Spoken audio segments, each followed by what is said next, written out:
Alright, another week, another comic. In this case, it's Scrapnik Island number 2. So I'm happy to get back to it because I really loved issue 1. At the same time, the day before this issue dropped, the 30th anniversary for Tails. You know, not Sonic, for Tails.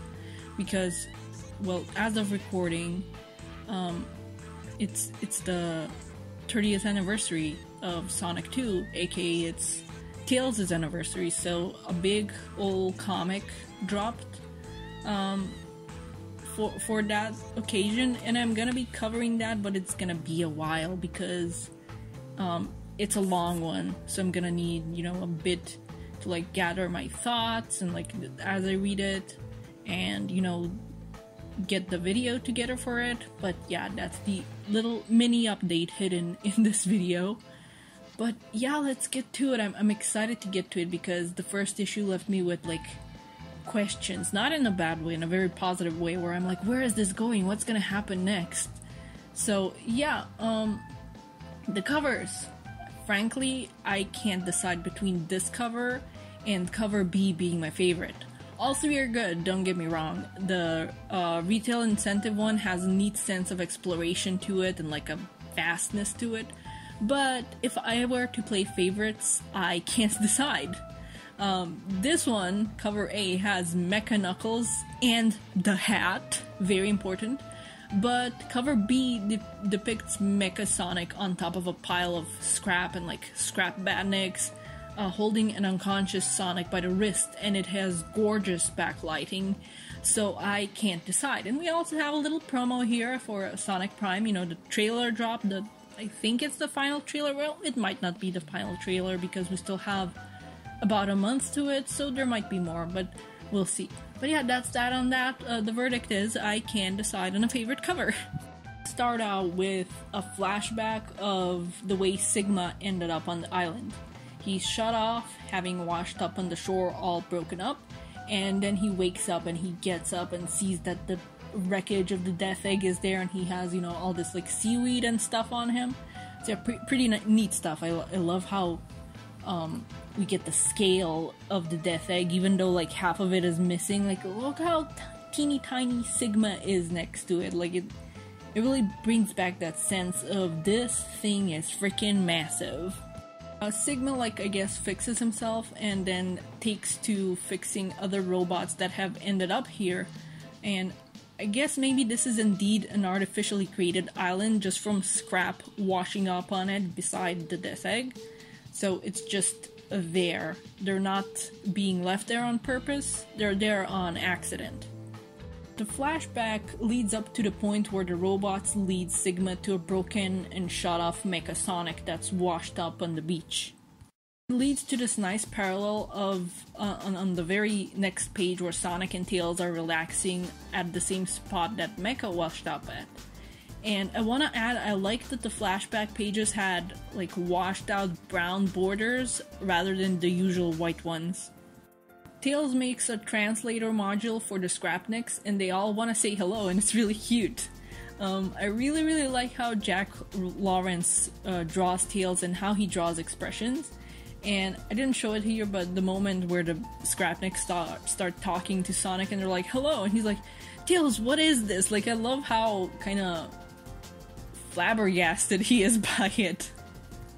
Mecha Sonic is observing as Tails explains how the translator works to Sigma, and he has another one of those weird short-circuity episodes that he had last issue. Oh, this page has so many goodies, but I've decided to go for these two panels. I'll get to them shortly. Sigma tells them that the tornado has a lot of superficial, easily repairable damage, except for the integrated drive generator, which Tails explains to Sonic and, by proxy the audience, that it's the thing that makes electricity for the plane. I find it funny that Tails has made so many modifications to the tornado that Sonic has to ask, what is it that's in his plane? Or maybe he knows what things are, but not what they're called. And then we get these panels of Tails rightfully being concerned for Sonic. It's very cute. Mecha Sonic will also be accompanying them to the death egg, and the last panel has Sonic glaring at him, which I found amusing. But yeah, we get to find out, you know, that Tails is, or well, Sonic and Tails is shared plane, I guess at this point, runs on electricity rather than fuel, and they've probably like made away with the chaos drives. They're not really in function, they're more of a Chow thing at this point, I think, but yeah, it runs on electricity. Tails stays behind to get started on fixing the tornado, and these egg robos, or I guess they'd be scrap robos now, they get to help him, and honestly, I love them. It's amazing what a few pieces of like 90s looking clothing will do for a character design. They're just scrapped egg robos, but you know, they just have a personality to them, all because of these little extra added details with those clothes. It's really nice. We get to see the sunflower again, and we get the lore! It's a flower that washed up on shore one day that Mecha takes care of. It's like a tiny beacon of hope for them. The hope that they will one day get to leave the island and fully leave their past lives behind, and just get to live something new somewhere better. Sonic tries to voice his support and be playful towards Mecha Sonic, though it goes by awkwardly. He feels awkward, and it's no wonder. Mecha is an old big bad enemy, and Sonic is the one that defeated him, so of course things won't start out smoothly. The egg carrier gets explained as well. It's what the Scrapniks plan to use to get off the island. And we get a pun in place of Sonic saying crap. He almost cursed there, almost, but scrap, it's not the same. It's totally not the same, shut up. But anyway, Mecha Knuckles is following them. He was shown in the distance earlier when they started their trek to the Death Egg, and now he's right behind them with like creepy and glowing eyes, bringing back some of the horror elements from the first half of issue 1. Speaking of horror, they do exactly what you shouldn't do. They split up. Sonic also mispronounces the name of the generator they're looking for, which I think feeds into my headcanon that he knows what different parts of the plane are for, he just doesn't know or retain their names. Sonic takes the time they have aside to apologize to Mecha for being so on edge around him. I love his whole little apology and talk of moving forward here. It really captures where the character is at presently. And art-wise, I love that just changing Mecha's eyes from, from being a full, like, visor to having a bit of space on the edge of it, and the light adds so much to his expressiveness. Like, just that tiny detail makes this robot emote so well, despite having no other means on his face to make expressions. Just before Mecha can shake hands with Sonic to accept his apology and their new start, Mecha Knuckles, like, officially shows up, with an attack that Mecha Sonic saves Sonic from. And instead of staying and fighting for now, he picks up Sonic and starts running with Mecha Knuckles giving chase. They crash through the wall, and it becomes clear that Mecha Sonic was just trying to get them to Sigma so he'd get Mecha Knuckles to stand down. Though the way he's holding Sonic in just one hand and like up above his head is pretty funny. He's like, no, you can't have this, you can't play with this, you can't maul this, go away. But we get an explanation for what Mecha Knuckles' deal is. The programming he originally had by Eggman was to guard the Master Emerald Shrine. And these directives were so infused with his programming that Sigma couldn't even get rid of them, not fully. So instead he redirected them to guarding the egg carrier instead. Sigma has to explain to him that Sonic isn't an intruder and that he's a friend instead. It's honestly amazing that we're basically getting new lore for a character whose first and only appearance in the games was in 2001. That's a bit more than 20 years ago. And yeah, this is a redesigned form with a furthered story, but we didn't have that lore about his programming before and what his directives were. Mecha Knuckles considered what Sigma said about Sonic being a friend and decides he doesn't like it, and he attacks Sigma, knocking him out completely. An awesome looking fight breaks out between the two mechas, and Mecha Sonic gets knocked back. And we see a glimpse of what he might see when he glitches out. In this case, he sees Mecha Knuckles as a glitch fusion of Sonic and Knuckles in their battle at Sky Sanctuary. It's neat given that you can fight him as either character. In this case we know Sonic's fought him, but he's glitching out so he sees Knuckles too.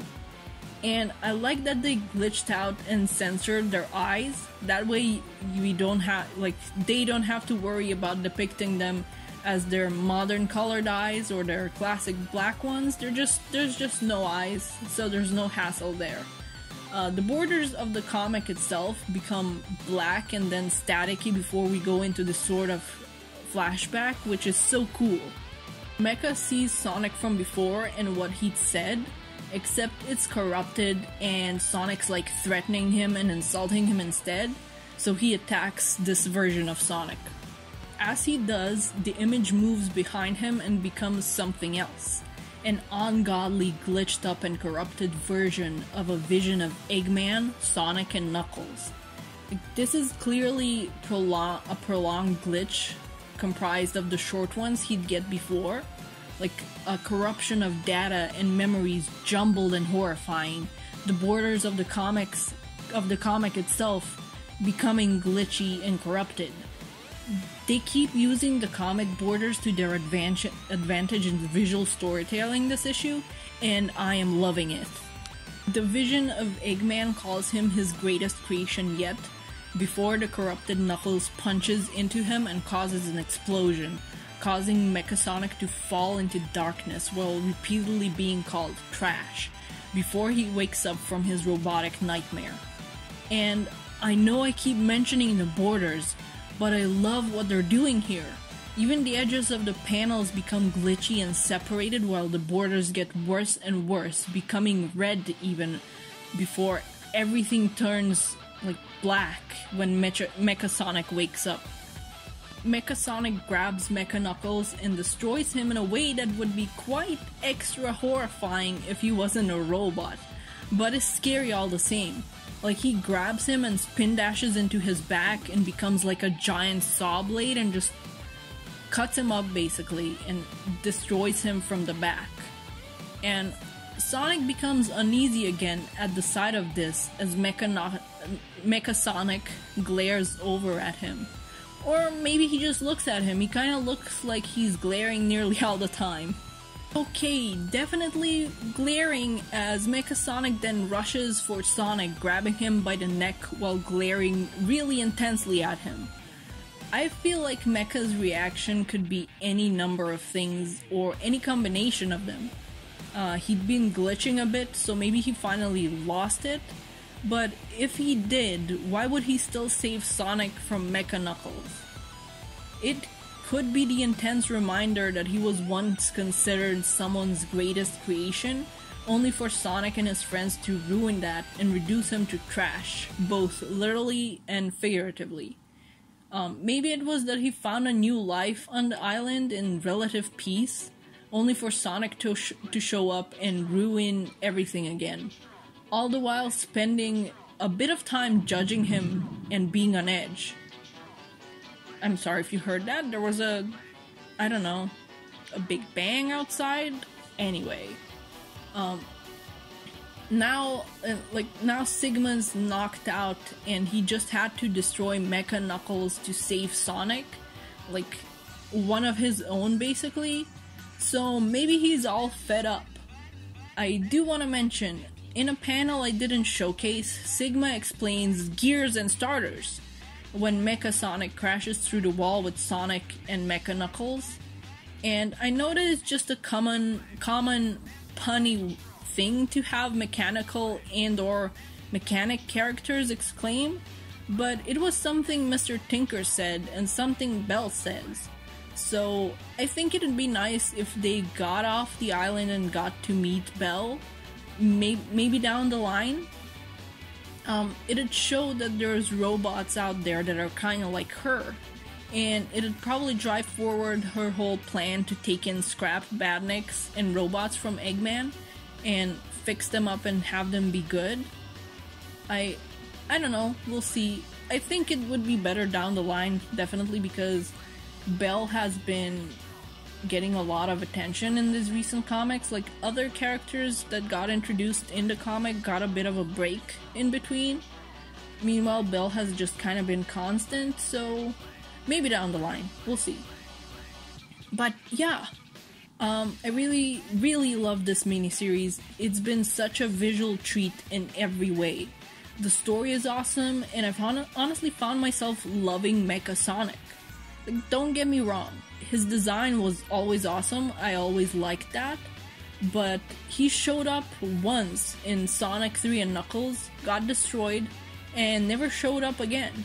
So from a character standpoint, I was always pretty neutral to him, even though I liked his design, but this miniseries has added so much to him that it's made me love him from not just a design standpoint, but a character standpoint as well. But yeah, those are my thoughts. Once again, I can't wait to see what the next issue is gonna hold. I think I've said all my thoughts on this present issue, but yeah, I can't wait for the next one. Like, what's gonna happen? Is Sigma gonna be okay? Is Mecha Sonic really, like, turning on everyone? Well, turning on Sonic. And is he gonna have to be destroyed? I hope not. Like, he has such a cool upgraded design.